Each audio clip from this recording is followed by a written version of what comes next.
Estimado Juan Manuel Torreblanca, de verdad agradezco profundamente que te hayas dado el tiempo, el espacio de estar aquí. Ya te lo comenté, admiro mucho tu carrera. Muchas gracias, ¿cómo estás? Muchas gracias, Javier.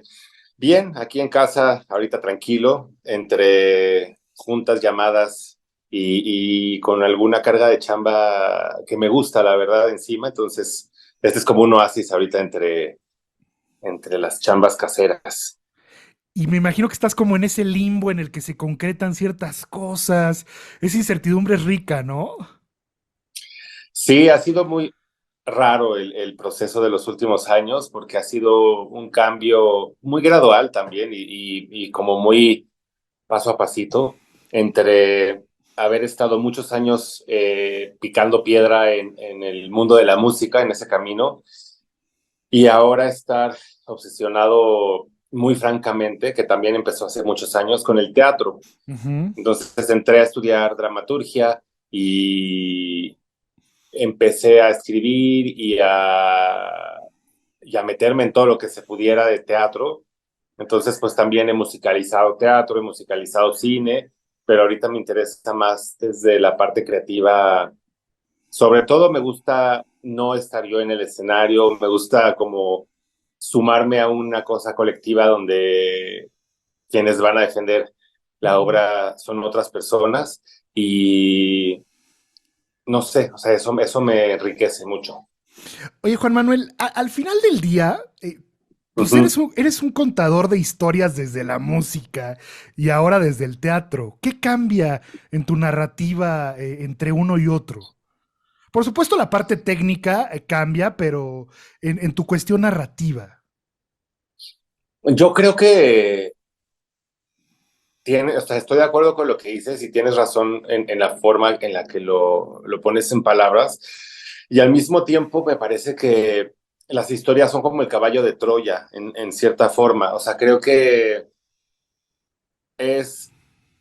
A mí me gusta a veces ver mucho entrevistas en YouTube y cosas así de gente que admiro y de gente que hizo películas o cosas, obras de teatro, etcétera.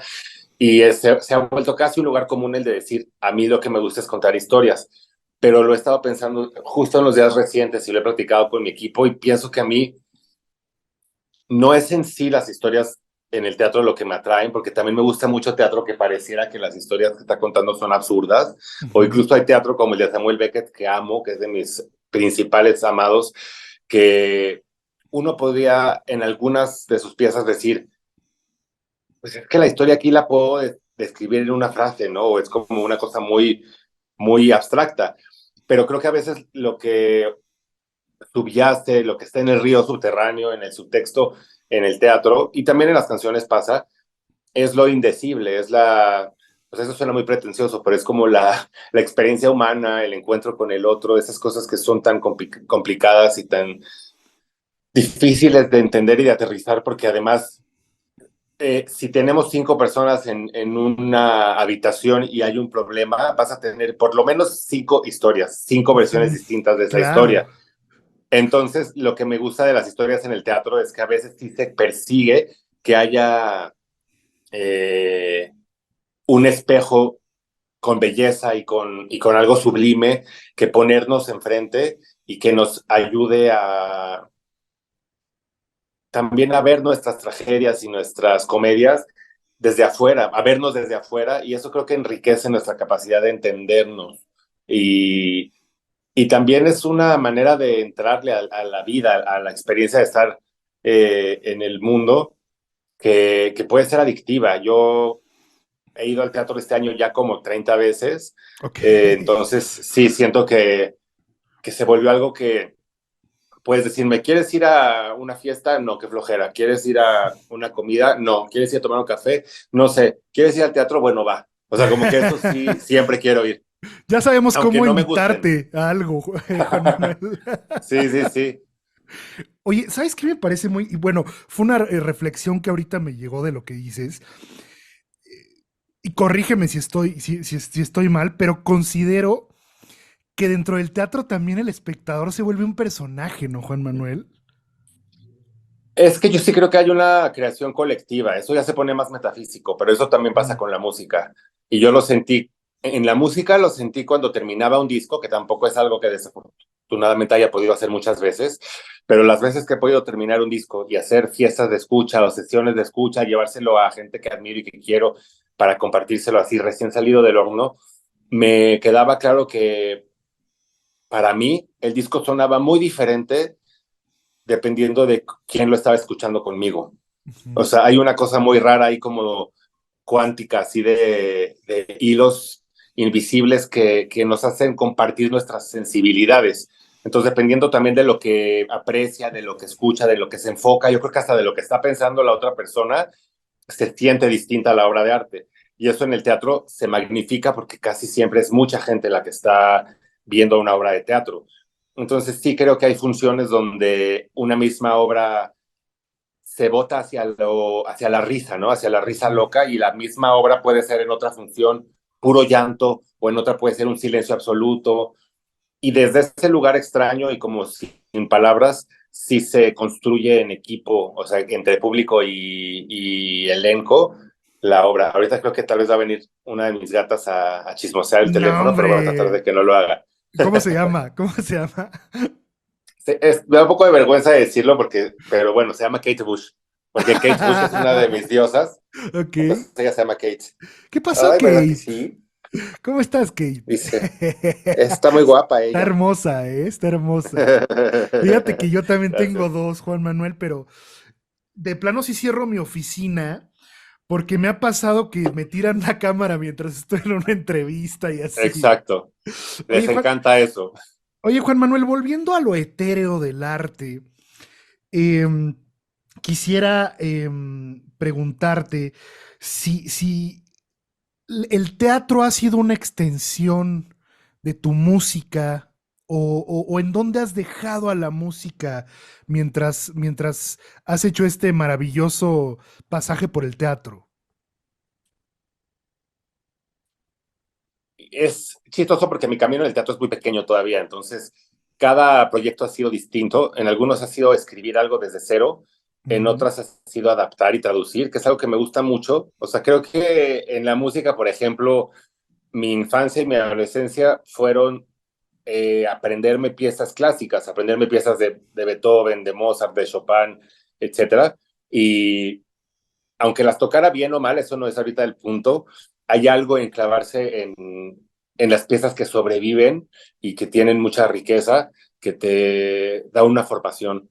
Y creo que en el teatro yo necesitaba lo mismo. Entonces de repente me entraban mis etapas de ver todas las versiones que hay en todas las plataformas de Hamlet y de leerla ujú. en el inglés antiguo y luego medio ir entendiéndola con las traducciones que hay como a inglés moderno en internet y todo, y luego leerla en español, y como que luego sí me entra la parte muy ñoña que tengo, y también me ha pasado, te digo, con Beckett, me ha pasado con Ibsen, me ha pasado como con distintas figuras como pilares del teatro, pero de lo que yo he trabajado, pues tengo una traducción de Antígona de Anouilh, que me encontré por ahí el texto en francés y en inglés, entonces dije voy a hacer mi versión en español y eso me tomó un año, pero es para mí como algo que me ayuda a que mi mente, que es muy cruel a veces, no esté enfocada en torturarme, sino que se enfoque en algo creativo y eso es para mí como ya de por sí mucha ventaja.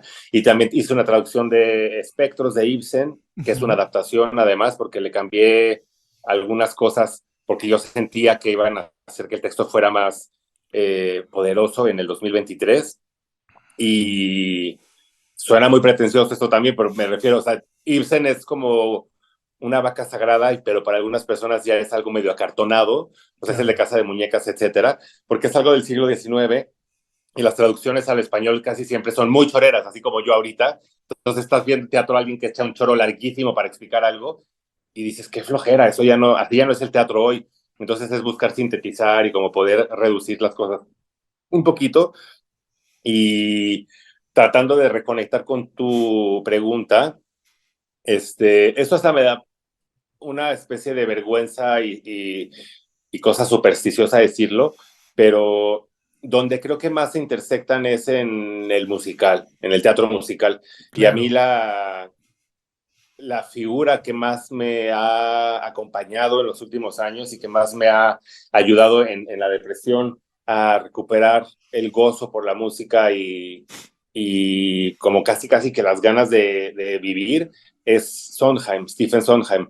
Ujú. Hay una cantidad enorme de musicales de Sondheim que son todos, pues para mi gusto, de lo mejor que hay en el musical norteamericano. Y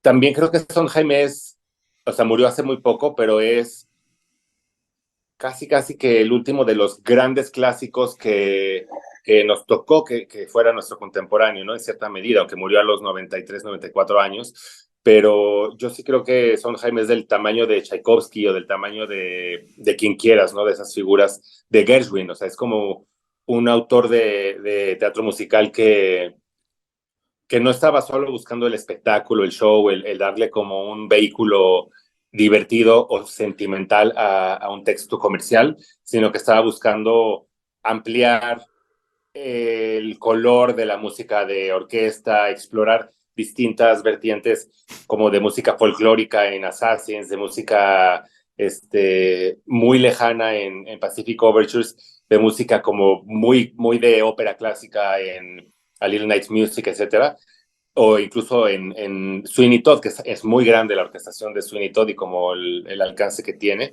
Entonces, todo eso a mí me inspira mucho, quizás porque de niño, pues yo estudié, te digo, piano clásico un poco más, pero también porque el uso que tiene Sondheim del lenguaje es muy agudo, es muy brillante, es muy humorístico, es muy inteligente.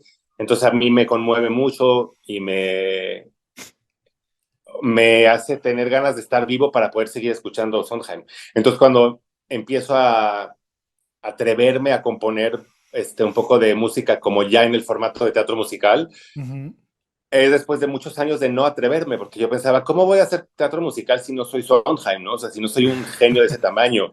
Este, y hay, lo que me dio el empujón más grande, creo, fue ver, ahora que salió en Netflix hace algunos años, Tic Tic Boom, de Ok. Jonathan Larson, que no sé si lo Ajá. viste, Sí, claro. que hay algo en ese musical que tiene como esta chispa de decirte, pues no day but today, ¿no? O sea, como si quieres hacer algo, tienes que empezar hoy, porque a lo mejor te mueres mañana de una enfermedad que ni siquiera sabías que tenías, que es como esta intuición visionaria que tenía Larson, como de que su reloj estaba, o sea, ya estaba en las últimas, ¿no? Aunque no tenía del todo quizás el diagnóstico, pero como que lo intuía, y no es que yo sienta que ya me voy a morir muy pronto, no lo sé, pero podría ser. Entonces, de alguna manera, eh, vi ese musical y esa misma noche, o sea, el día que vi Tic Tic Boom, empecé un musical que tenía yo por ahí ya la idea, la semilla, y ahí es donde hasta ahorita he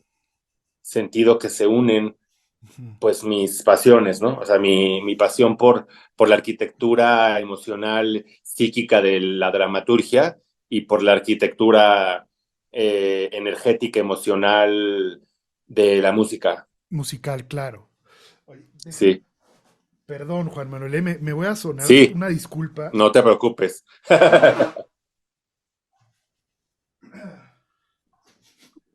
Oye, Juan Manuel, quisiera hacerte la pregunta angular de este espacio. Para Juan Manuel Torreblanca, ¿qué es la música? Ay, para mí la música es muchas cosas. O sea, por un lado es como un lubricante social, también es, o sea, me refiero a que en una situación social, cuando hay muy buena música, fluyen las cosas. Cuando no hay Sí. música, a veces se vuelven pesadas, tediosas, aburridas, secas.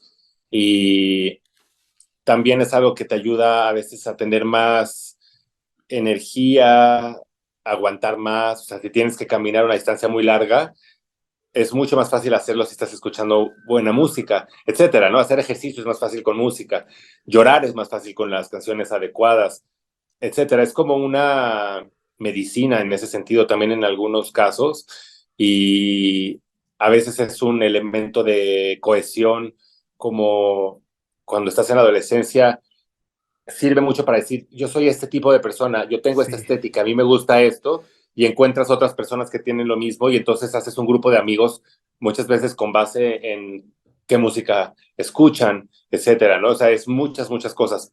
Desde la perspectiva del melómano o de quien escucha la música. Desde la perspectiva del músico o del creador, puede ser una tortura, puede ser un flagelo con el que uno se hace así como sufrir y dice no soy suficiente, no tengo talento, pero en realidad es también una puerta de autoconocimiento, es una puerta de introspección que te lleva a partes de tu mente que no son las mismas con las que enfrentas lo cotidiano. Hacer música te ayuda a descubrir una parte de tu creatividad que es tan misteriosa que entiendo mucho por qué hay tantas personas que se lo atribuyen a Dios o que piensan que es como una inspiración divina o esotérica o musas o etcétera, ¿no? Algo muy etéreo, ¿no? Desde los griegos se creía que era algo muy etéreo, ¿no? Exacto, Oye, Juan sí, Manuel, me gustaría hacer una línea de tiempo musical de tu vida, ok, que creo que va a ser compleja. Eh, Empecemos por qué música te lleva a tu infancia.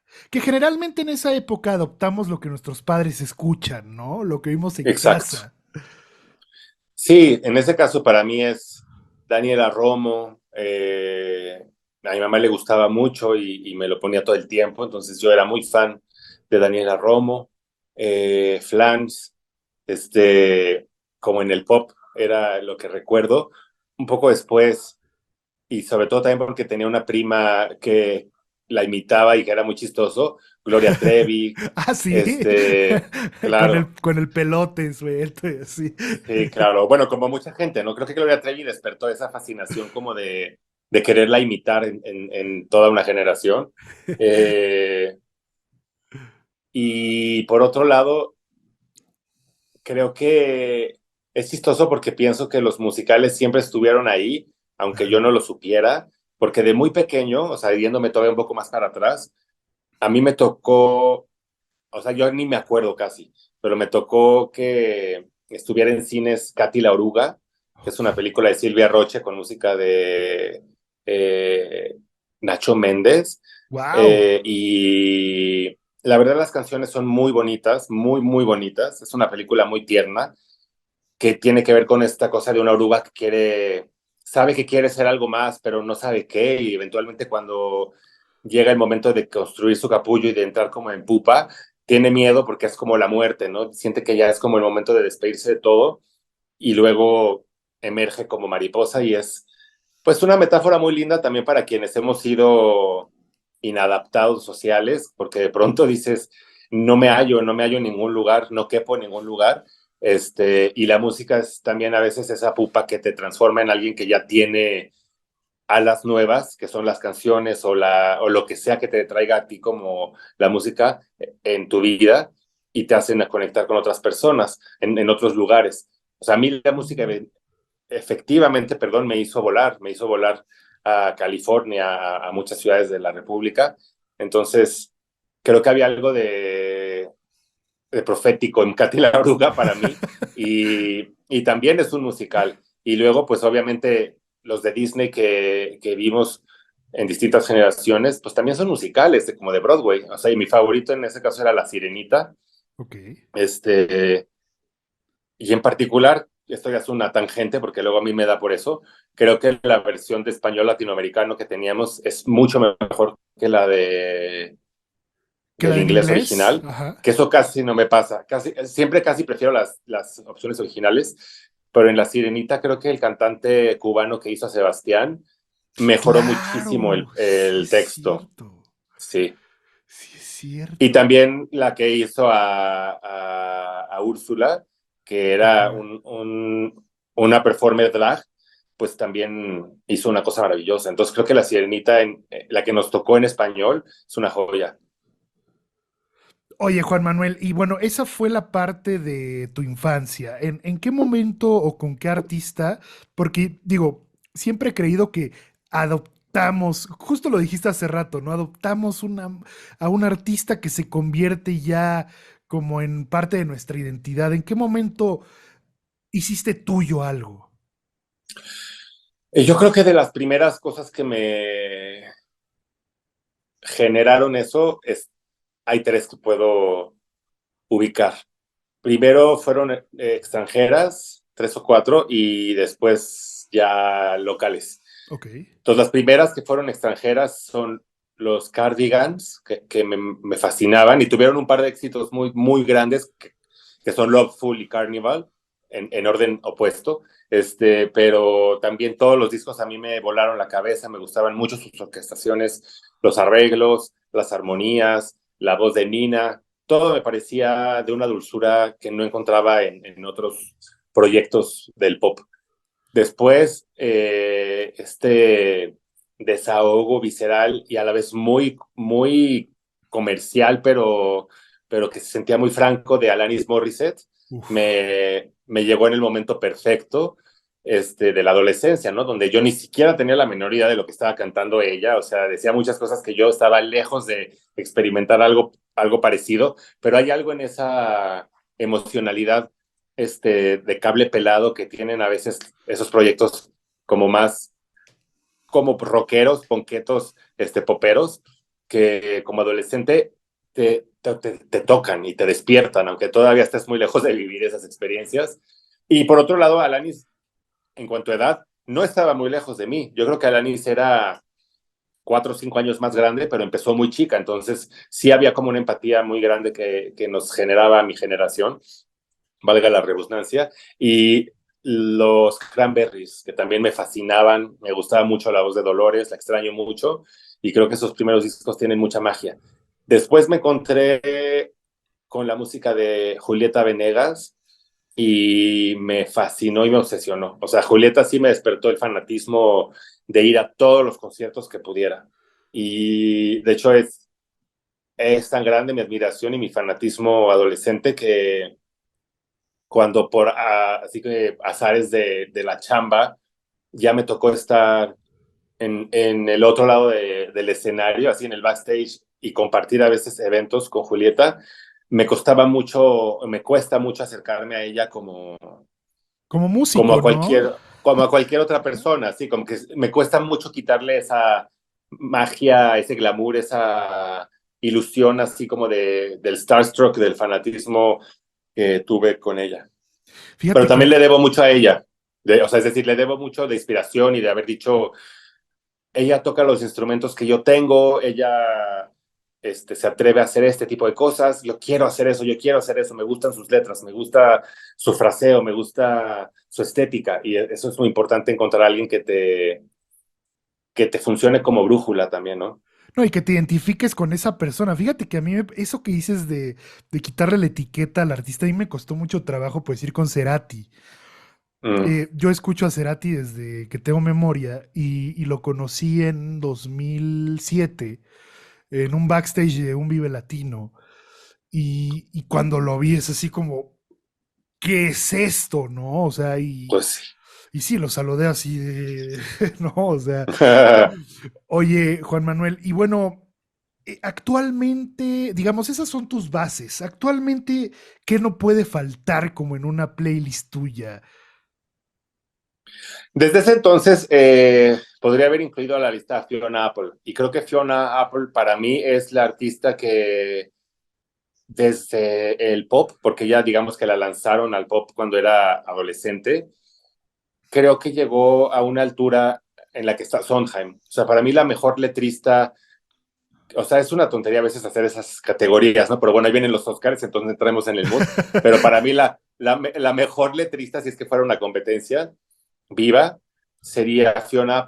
Creo que Fiona tiene una genialidad mística, extraña, que desde luego también hay letristas brutales en el hip hop como Kendrick Lamar, pero creo que Fiona y Kendrick no están tan lejos, por ejemplo.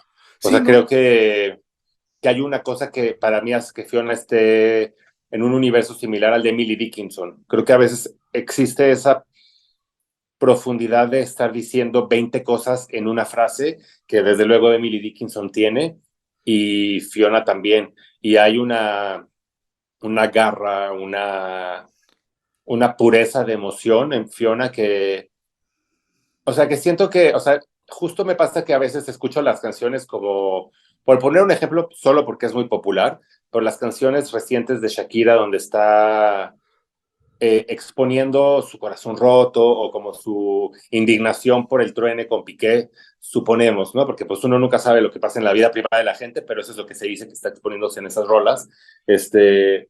Y yo las escucho y no me parecen rolas eh, enojadas, no me parecen rolas dolorosas, o sea, cada quien habla de su sensibilidad.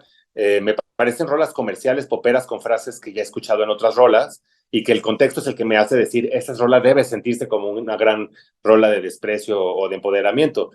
Pero el peor es que yo estoy, perdón por usar No, de no, no, repente no, no, por groserías, favor, Juan Manuel. Aquí es lenguaje libre, amigo. o sea, pero hay una rola de Fiona, de cuando cortó con su novio que se llamaba Jonathan, que es un escritor,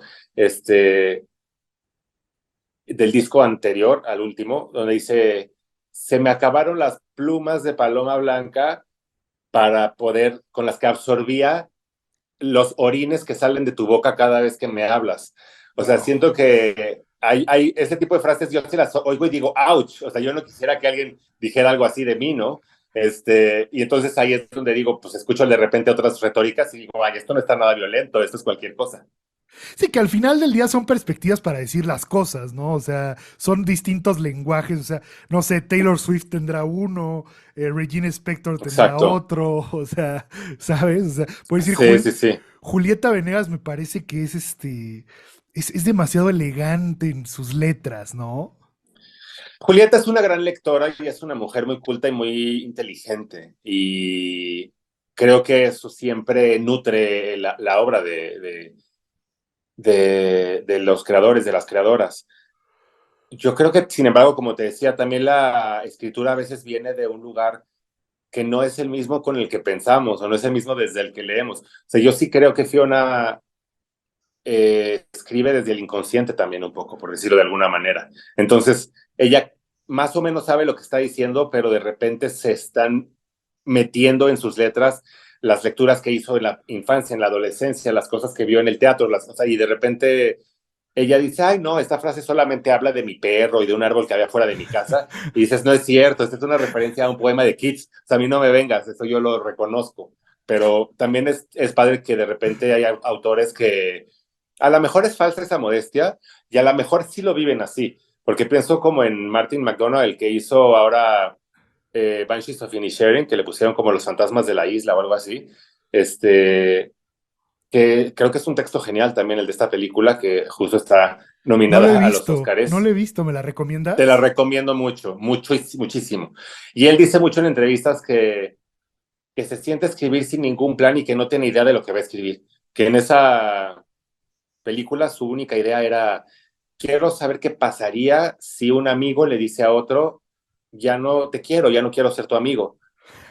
Y eso es en parte lo que es la premisa de la peli, pero yo creo que hay muchos niveles también, o sea, y él es irlandés, le tocó la guerra civil irlandesa, entonces hay una parte donde eso es una lectura también de la guerra civil irlandesa, y hay otra parte donde está hablando del folclore de las banshees y de la muerte y de cómo enfrentamos a la muerte y de etcétera, entonces es un texto muy brillante que según él lo escribió sin saber ni lo que estaba escribiendo, y le creo, porque también yo creo que yo muchas veces he escrito canciones que luego, o sea, sé que a veces uso palabras domingueras al hablar, pero que de repente digo cosas en la letra de una canción y yo mismo digo, ¿qué significa esta palabra? No sé por qué Sí, usé esta sí, palabra. claro, Y claro. la busco en el diccionario y digo, es exactamente la palabra que tiene que ir en esa frase. Qué bien, y ya, la dejo. No, pero yo lo escribo desde otro lugar, te digo. O sea, yo siento que, o sea, ya por terminar de balconearme como la persona ridícula que soy, No, cuando era hombre, Juan Manuel. adolescente, para paliar el aburrimiento, yo me ponía a leer el diccionario. O sea, a mí me gustaba mucho el diccionario. Entonces yo creo que algo se queda en un cajón extraño ahí como guardado y de repente cuando una canción te lo pide, pues de repente sale una palabra que ya no usas, ¿no? Y que dices, no sé de dónde viene esta palabra, pero pues es la palabra correcta. Fíjate que el otro día justo hablaba con Paco Guidobro de Fobia Sí, Y bueno, él, su manera de escribir en algunas rolas es muy de fábula, ¿no? Habla de bichitos y Sí, entonces sí, sí. yo le dije, oye, güey, es que esta rola, esta letra, es esto, y me dice, no, güey, no quiere decir eso, ¿no? Quiere decir otra cosa, ¿no? O sea, que ahí viene nuevamente lo que platicábamos, Juan Manuel, del público en el teatro. En este caso, cada quien le damos una interpretación a una letra, ¿no? Y eso es válido. Obviamente ese es creo que uno de los puntos que a veces suena pretencioso cuando se dice en voz alta, pero creo que es la meta o una de las metas principales a las que aspira uno, que es a que tu canción ya no sea tuya, que ya sea de alguien más. Pero, o sea, si tú publicas una canción y alguien la escucha y se vuelve importante para esa persona y le da una interpretación que la hace importante y después te enteras de la interpretación y dices, eso no era, pues ahora es. Ahora esa es una de las cosas que significa esa canción. No, y yo creo genuinamente, Juan Manuel, que desde el momento en el que grabas una canción o digamos en siglos anteriores que se escribía la partitura, Uh -huh, ya de cierta manera ya no es tuya porque ya hiciste un registro de la obra y tú no sabes uh -huh. quién pueda interpretarla. Seguramente Bach, Chopin, bueno, Chopin es muchísimo más actual, pero Mozart nunca imaginó pues todas las interpretaciones y todo el mito que se iba a generar detrás de él, ¿no? Sí, claro. O sea, yo creo que de entrada, en el caso de muchos de esos primeros autores, pues escribían porque no había otra manera de registrarlas. Entonces no tenían manera, yo creo que, de vislumbrar lo que iba a ser el registro en disco, etcétera. Sí, o sea, lo que ahora es una grabación en un estudio, antes era by hand, ¿no? Exacto. Sí, sí, sí. Oye, Juan Manuel, me gustaría ir a la parte ahora, digamos, ya musical tuya y de tu carrera. ¿Cómo empiezas? Me imagino que de muy chico empiezas a acercarte a la música, pero ya como digamos, en qué momento de niño empieza esa inquietud y llegas hasta donde estás. Yo creo que empecé a inventar canciones, pero no me acuerdo de ellas desde niño. O sea, me acuerdo que en fiestas, en el jardín de mi abuela, de repente si estaba solo, a veces podría ponerme medio canturrear cosas como sobre el perro del jardín o sobre cosas así, ¿no? Pero no me acuerdo. Después me acuerdo porque eso a mí me sorprendió ya en la secundaria o así, que una vez estaba esperando a alguien con una amiga en la entrada de Bellas Artes y por hacerme el chistoso empecé a inventar una canción como describiendo lo que estaba pasando o algo así y, y fue como conectarme, o sea, como tener un plug que se conectaba en un cable de otra cosa y como poder ver desde afuera como espectador como una melodía llegaba a mí, las letras se subía sobre la melodía, tenía estructura de verso, coro, verso, regresaba, etcétera. Y cuando terminó, yo mismo, o sea, era un chiste, yo no estaba tratando de hacer nada en serio ni solemne, pero cuando terminó, sí hubo una vocecita en mi interior que dijo, ¿qué es eso que acaba de pasar? Porque no lo hago todo el tiempo, o sea, no sé qué es eso.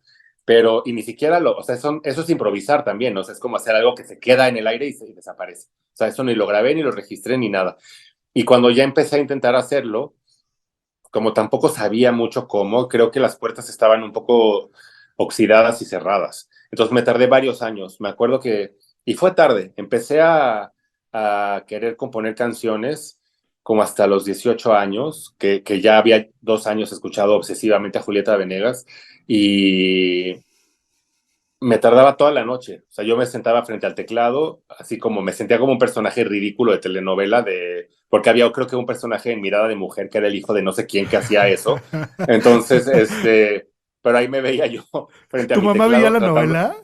exacto, Sí, sí, claro, te me veía, entiendo. me veía tratando de componer y no podía, no podía, no podía, no podía, y me salía un fragmento y lo guardaba por ahí, otra cosa, y ya como a los 21, y esto fue por una circunstancia inesperada y que agradezco mucho y que me unió para siempre con esta amiga. Yo estudiaba en Fermata ya y de todas formas no lo lograba, pero una amiga de Fermata le llegó una oferta de tratar de componer canciones para Ana Layevska, que estaban tratando de hacerle un disco, y Ana Layevska es esta actriz, creo que es ucraniana, y quería hacer algo como Tattoo, como Evanescence, pero con Kylie Minogue, o sea, una cosa así como, y Avril Lavigne, o sea, una cosa imposible, y más para alguien que Ajá. nunca ha compuesto, pero lo que me dio esa invitación a componer pop, del pop más pop, fue que me ayudó a que se saliera del cuarto el Juan más pretencioso y más snob, porque yo quería componer canciones que fueran joyas y obras maestras y poéticas y bla, bla, bla. Entonces, todo lo que yo escribía me parecía una basura, pero cuando empecé a escribir algo que no era para mí y que estábamos tratando de que fuera lo más popero y lo más comercial del mundo, se me empezó a soltar la lengua, empecé a poder escribir cualquier cosa, que ahí te conecto esto con lo que te decía. La primera vez que me acuerdo de haber podido componer una canción así, de que me salió como vomitada de la boca, es porque estaba jugando, es porque estaba con una amiga haciéndome el payaso mientras esperábamos a alguien. Y luego cuando lo quise hacer en serio ya no podía. Y ahora que volví a intentarlo como para tratar de hacer rolas cursis, Ajá. sí podía. Entonces, pero algo me pasó ahí que fueron meses de estar componiendo porquerías, de las cuales se rescataron algunas, aunque ese proyecto creo que nunca pasó. Este, y empecé a sentir ahora sí como la caldera lista para componer otras cosas. O sea, como que después de componer muchas canciones cursis, dije, creo que ya sé cómo se anda este camino, ya sé más o menos cómo se construye esto.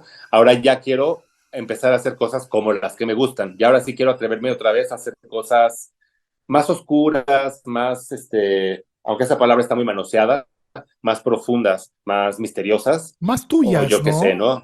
Sí, también más sinceras y que sí sean para mí. Y entonces ya pude. O sea, como que algo se me destapó con esa experiencia de componer pop, que me ayudó a componer, empezar a componer lo que se transformó en mi repertorio. Que es ahí la paradoja donde todos decimos de todo lo que creemos que no puede ser tan bueno, siempre surge algo Ujú, padre, siempre sale algo muy positivo. así es.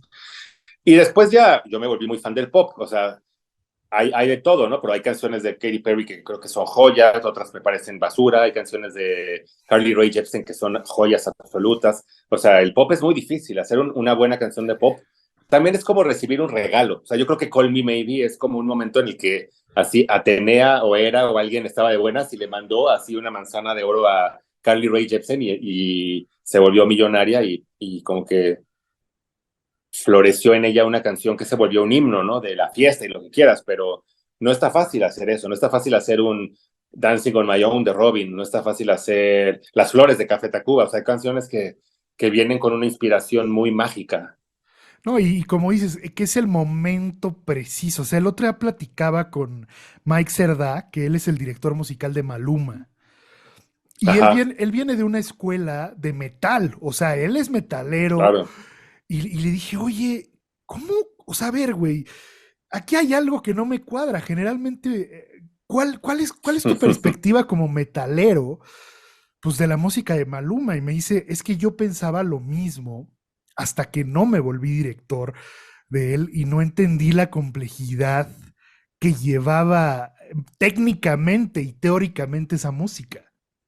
Sí, sí, sí. Y yo creo que esto pasa en muchos, muchos ámbitos. O sea, yo ahora ando redescubriendo, porque en su momento lo escuché bastante y me gustó, pero ahorita volví al Motomami de Rosalía y estoy muy fascinado, lo estoy escuchando todo el día. Y ahora voy a decir una cosa medio también de inventada, mamador, lo que quieras, pero, o digamos, muy de nuestros tiempos, pero es algo que vengo pensando desde la adolescencia y creo que quienes han hecho la música más interesante en muchos géneros populares son las mujeres. O sea, yo sí Sí, creo que sí. el reggaetón, obviamente como raíz, como fuente, el de Bob y todo eso, es algo que tiene una raíz muy profunda y que viene de, o sea, eso ya se ha estudiado y se sabe. Pero en el pop, o sea, el reggaetón mainstream pop fusionado con cosas, a mí me acaba de fascinar con Rosalía, de alguna manera, o sea, porque también creo que ella viene de todo su estudio académico del flamenco y demás, y además es una melómana muy, muy clavada en el hip hop y en el pop y en todo. Entonces creo que es su manera muy particular, y también es muy criticada a Rosalía porque ya sea que ella lo diga o le digan que es latina y luego la gente dice, pero ¿cómo van a decir que es latina, si es española, lo que quieras, catalana, bla, bla, bla? Eso a mí no me importa ahorita. Lo que me Nah. importa es que escucho ese disco y digo, aquí hay una fusión muy particular, muy idiosincrática de lo que está en el mainstream hoy y tiene, por un lado, una sencillez envidiable y que es muy difícil de lograr. Obviamente ella tiene un instrumento vocal muy virtuoso que también le ha costado pulir y tiene una erudición y una cultura y un gusto en su manera de generar este pop que ella está generando hoy, que por un lado admiro y envidio y me fascina, y además retoma algo que creo que a veces yo no he sabido tener mucho en mi propia música, por ejemplo, que es lo lúdico. O sea, Ujú. cuando sacó su primer TikTok y yo leí la letra de Saoko y no me acuerdo de cuál otra,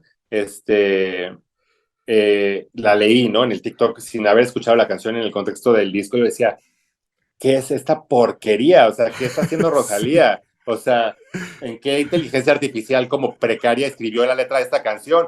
Pero ahora que ya la escuché muchas veces, digo, claro, es una cosa muy valiente también hacer algo que es muy disruptivo, que es muy lúdico y Ajá. que, y que no está buscando ser solemne, que no está buscando en absoluto ser como gramaticalmente perfecto, etcétera. Y eso a mí me parece que cuando se hace tan bien, hay algo de genial en eso, hay algo de genial en jugar también a un personaje que dice cuando el hielo ya no es hielo, se transforma en agua, aún no, o sea, es como de, pues sí, o sea, Sí, claro, claro, o güey. sea, sí, está bien. Fíjate, Juan Manuel, sí, le diste al clavo en el tema. Y a ver, no quiero ser políticamente correcto porque hay gente que lo hace mucho, de hablar sobre todo en pro, obviamente, de las mujeres por quedar bien. Yo ahorita sí, sí lo hago en Ujú. el sentido que tú lo haces. Yo creo que alguien que supo aterrizar esta mexicanidad con con un tinte musical enorme fue Natalia Lafourcade, ¿no? Por Sí, supuesto, por otro lado, Lila Downs, qué bárbaro, la entrevisté. No, no, no. por supuesto. Juan Manuel, te juro, terminé la charla y lloré. O sea, me produjo algo como una paz Ay, sí te lo platicar con creo. ella. O sea, lloré así y le mandé un Mm. mensaje, gracias, ¿sabes? Lila es muy potente su energía. Yo también, con Lila me pasa lo mismo que decíamos con Cerati y con Julieta. Lila yo la admiro mucho, la he escuchado muchísimo y no puedo hablar con ella. Si la tengo enfrente, me siento de 15 años y como la persona más estúpida del planeta y me parece que es alguien con una carrera incomparable en México.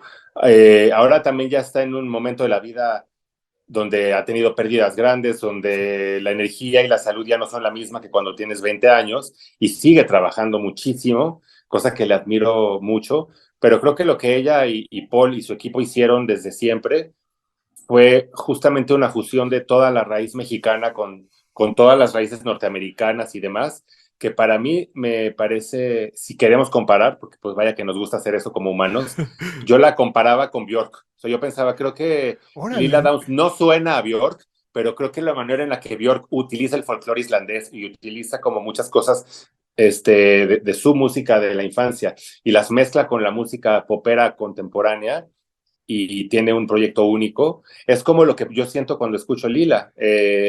O sea, me refiero en el nivel de calidad, en el nivel de impacto, etcétera. O sea, era una cosa para mí tan eufórica ir a un concierto de Lila como era ir a un concierto de Björk. Sí, de excelencia, ¿no? Creo que Lila es una artista, igual que Natalia, de excelencia. O sea, siempre lo que hacen está en un nivel que es muy difícil de imitar de alcanzar. Nunca en mi vida me había pasado por la cabeza ese contraste. Y sí tienes toda la razón. O sea, Bjork, digo, es que nosotros la vemos como algo más etéreo, pero al final del día sí juega con el folclore de su país. O sea, como lo hizo Mercedes Sosa, como lo Exacto, hizo Chabela Vargas.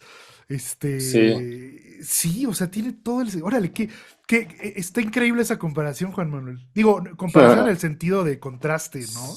Sí, sí. Oye, ¿y qué opinas de Natalia Lafourcade? Bueno, Natalia es para mí una presencia vital y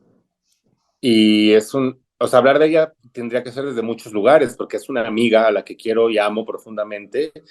En distintas etapas de la vida hemos estado más cercanos, porque yo soy muy ermitaño, entonces yo soy a veces muy mal amigo, yo no procuro mucho a la gente y eso está mal, pero ahí está ese cariño y está ese conocernos de toda la vida. Yo a Natalia la conozco desde que tenía como 16 años, 17 años, ella, y hemos compartido muchas partes del camino y me ha ayudado mucho. O sea, yo creo que ella fue súper generosa conmigo cuando empecé, invitándome a abrir conciertos, invitándome a cantar con ella, y eso es de las cosas que hicieron que despegara mi música, definitivamente. Y también le aprendí mucho escuchándola. Yo creo que ella tiene una cuota de genialidad, de esas que son dones divinos o que son cosas inexplicables, que poca gente tiene. Este, Natalia tiene, sí, es como difícil de describir, pero creo que también quizás de ahí viene un poco el eclecticismo de su carrera y de su obra, ¿no? Porque su primer disco pues es muy diferente a lo que está haciendo ahora, pero lo mismo, hay que entenderlo como un disco que empezó cuando tenía 14, 15 años. Entonces, ¿qué esperas de una niña que escriba una cosa así como triste y solemne? Pues no, ojalá que no. Y después hizo, pues sí, como cosas que respondían a otras influencias y demás, y ahora creo que está navegando como la adultez de una manera muy bella y muy, muy pacífica también, Sí. con mucha fuerza, con mucha elegancia, sin tenerle que probar nada a nadie. Y creo que sigue siendo la niña que siempre ha sido también. Entonces juega mucho también, se divierte mucho, se la pasa bien, pero es muy inteligente. O sea, una de las cosas que he disfrutado desde afuera conociendo a Natalia es ver ese punto gradual en el que una persona pasa de ser adolescente, niña, inexperta, y de que las personas de la industria quizás no sean tan honestas, se aprovechen, le mientan, a volverse una persona que ya cree en sí misma, que ya no se deja que se aprovechen, ya no se deja y que sabe jugar el juego. O sea, que ya no está ahí como diciendo, ay, gracias industria, gracias por la oportunidad, sino que ya está ahí como diciendo, yo sé quién soy y yo les estoy dando a ustedes chance de jugar conmigo, con lo que yo traigo a la mesa, que es extraordinario.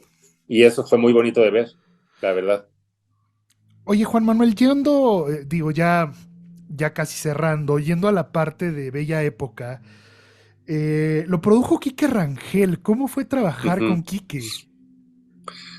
Fue lo máximo, o sea, toda esa etapa fue muy, muy, muy providencial y muy, muy grata y muy entrañable y pues es el sueño hecho realidad, además un sueño que llega tarde, porque yo todo lo he hecho tarde, la verdad, en la vida. Entonces yo creo que no saqué mis primeros EPs, digo, con maquetitas hasta los como 27 años o así, pero bueno, yo veía mucho carreras como de Tori Amos, por ejemplo, y decía, bueno, sé que Tori Amos no sacó el Little Earthquakes como hasta los 30, entonces no me siento tan mal, ¿no? Como que a veces también para eso sirve compararse, y hay que saber con quién compararse, este, Sí. para no sentirse mal en algunas cosas. Pero entonces empezamos a tocar con la banda Torreblanca, que en ese entonces ya se había afianzado el núcleo como Gerson en la batería, el tío en flauta, saxofones, etcétera, el abuelo en el bajo, y Andrea Valencia estaba en voz y acordeón y otros teclados. Y fue un concierto en el Imperial, que es un recinto que desafortunadamente ya no existe en la Ciudad de México.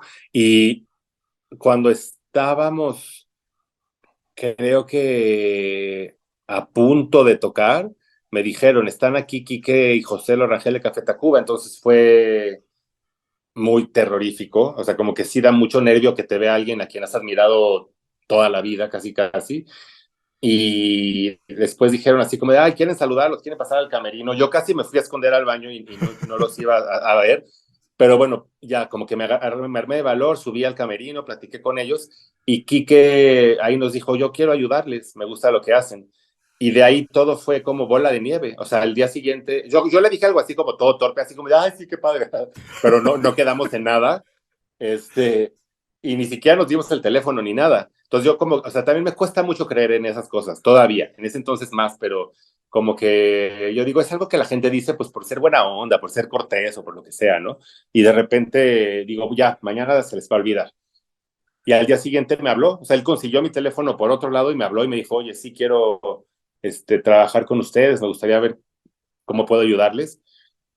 Y entonces ahí ya me la creí, porque dije, bueno, se tomó la molestia de pedirle mi teléfono a alguien, de hablarme, entonces creo que sí iba en serio.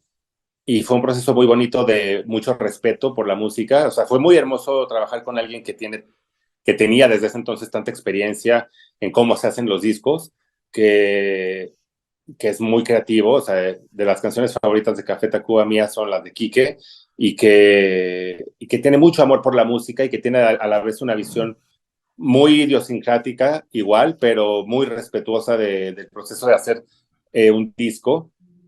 Y lo ensayamos 2 semanas con él presente en el estudio de Café Tacuba, en el ensayo, y lo grabamos prácticamente en vivo. Entonces se ocupó casi más tiempo en ensayarlo que en grabarlo, pero eso le dio a Bella Época creo que una energía muy, muy viva, que desde luego es muy difícil capturar la energía de un concierto. O sea, yo sí creo que no hay, desafortunadamente, como pasa con muchos proyectos, ninguna grabación de Torreblanca que capture la energía que se conseguía en los mejores shows. O sea, esa no existe, Ajá. desafortunadamente, pero Bella Época es un buen registro de cómo sonábamos amarraditos en ese momento, y creo que el concierto de 10º aniversario del Bella Época, que está en YouTube, te digo, y en plataformas, es quizás, para mi gusto,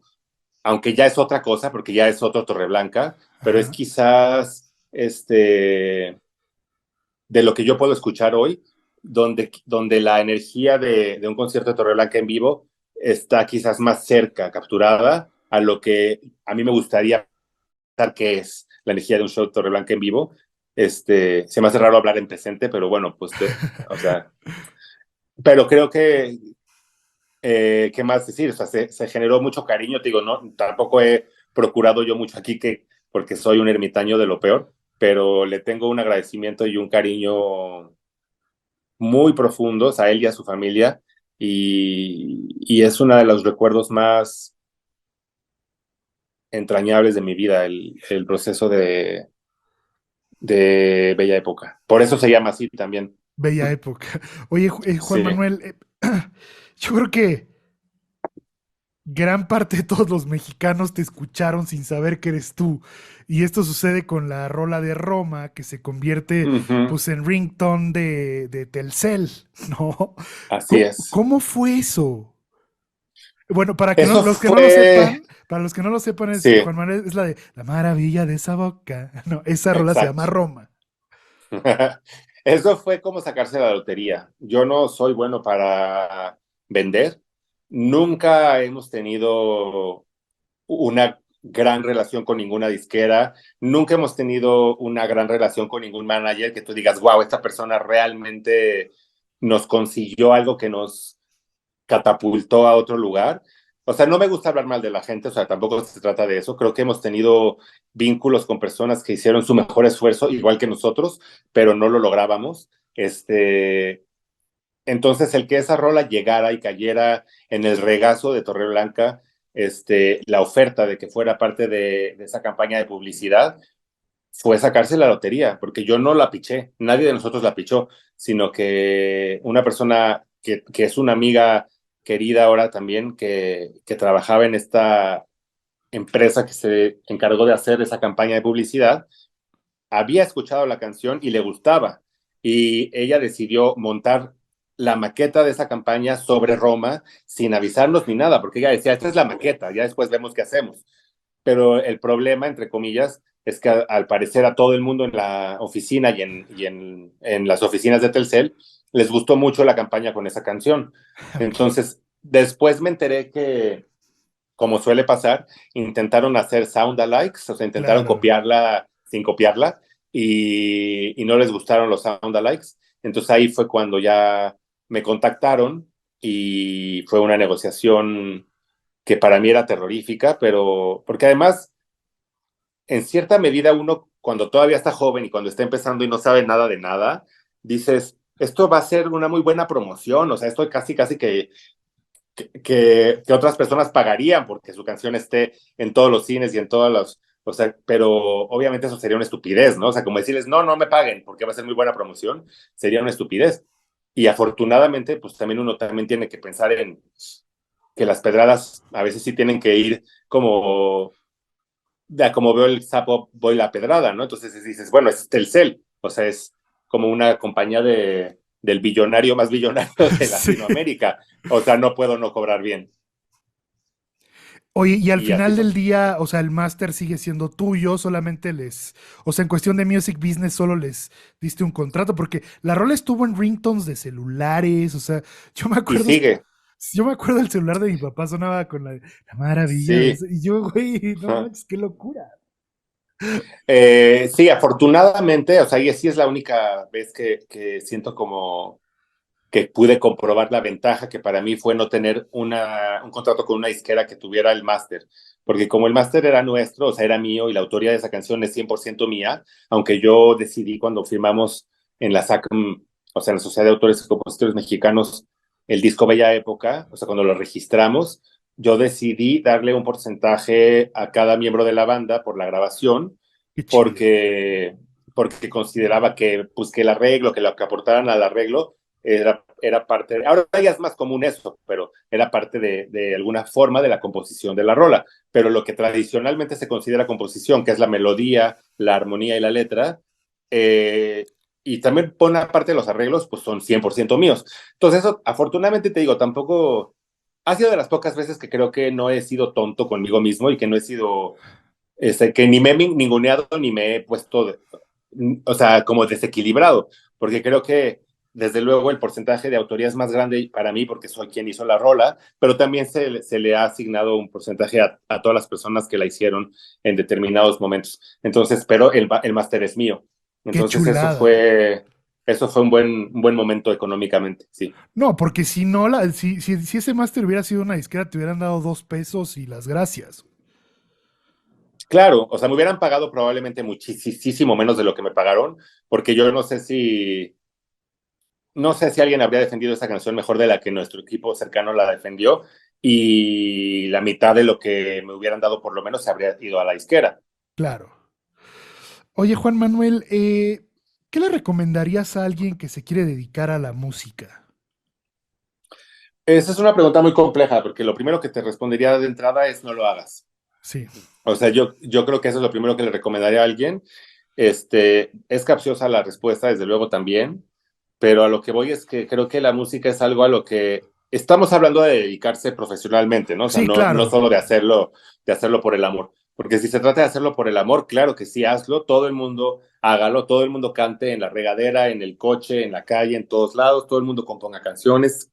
Es una experiencia mágica. Ahora, tratar de dedicarse a eso solamente si no puedes evitarlo, porque es una carrera muy sacrificada, muy dolorosa, igual que la actuación, igual que la danza, o sea, es estarte enfrentando al rechazo, a la crítica, y es muy difícil separar a veces tu propio valor como persona de el éxito que tiene lo que haces. Entonces eso también puede generar como desequilibrio en tu autoestima, etcétera. Y eso que yo he tenido mucho éxito, mucha suerte, o sea, en comparación con muchísima gente, pero al mismo tiempo yo podría también sentirme súper fracasado, súper pasado de moda, súper como que ya se me acabó el tren. Y, y es doloroso, o sea, es difícil pensar en qué hago ahora, cómo le hago, cómo sigo, para qué. En este mundo en el que ya no le entiendo, ¿para qué sigo? Y entonces ahí es donde digo, pues porque si no me muero, o sea, porque la, la creación y el poderme involucrar en procesos colectivos, ya sea musicales o teatrales o combinados, a mí me ayuda a conectar con la vida. Pero eso, si puedes evitarlo, evítalo y consíguete otra manera de conseguir tu sustento, que sea un poquito más clara y confiable. Pero si no puedes evitarlo y tu manera de estar en el mundo construye a través de tu relación con la música, pues entonces, ni modo y suerte. Pues Juan Manuel, de verdad agradezco muchísimo tu tiempo, tus palabras, tus reflexiones. La verdad es que fue una charla bastante chida. Eres un personaje al cual yo admiro mucho. Me gustaría profundizar más luego en esta etapa tuya del teatro. Luego me avisas cuando vayas a hacer algo y me encantaría lanzarme a verlo. Y pues te mando un Claro, fuerte abrazo, Juan Manuel. Muchas gracias. gracias Javier, igualmente, ya nos dudaremos en persona. Perfecto.